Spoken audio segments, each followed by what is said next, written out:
Hello everyone, কেমন আছো সবাই? আশা করি খুব ভালো আছো। মাছের ডিমের সিজন কিন্তু চলেই এলো, আর এই সময় বাড়ির মেনুতে মাছের ডিমের রেসিপি থাকবে না, এটা হতেই পারে না। আমাদের বাড়িতে কিন্তু অনেক ধরনের মাছের ডিমের রেসিপি হয়।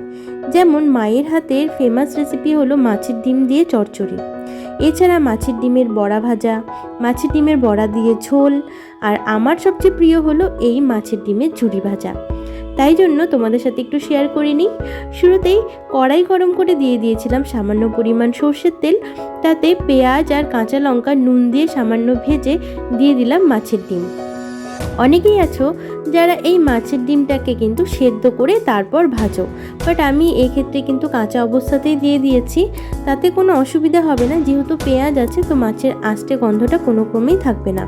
আর যেহেতু তেলে ভাজা হচ্ছে তাতেও কিন্তু টেস্টের কোনো হেরফের হবে না।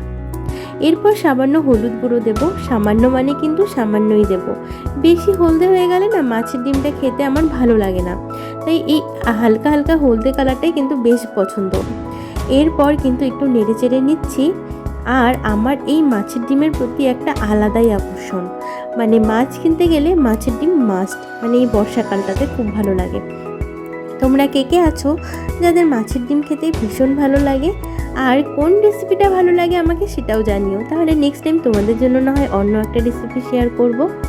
জানো, আমার এক বান্ধবী আছে, ওদের বাড়িতে একবার নেমন্তন্ন খেতে গেছিলাম, তো ওরা আমাকে খাইয়েছিল মাছের ডিমের টক। সেটা একটা আলাদাই রেসিপি, ওরা তেঁতুল গোলা জল দিয়ে সেই রেসিপিটা বানিয়েছিল। তো ইচ্ছে আছে ওটাও একদিন ট্রাই করব। আর আজকে একটু আমার মতন করেই তোমাদের সাথে শেয়ার করলাম। সবাই কমেন্টে জানিও কেমন লাগলো।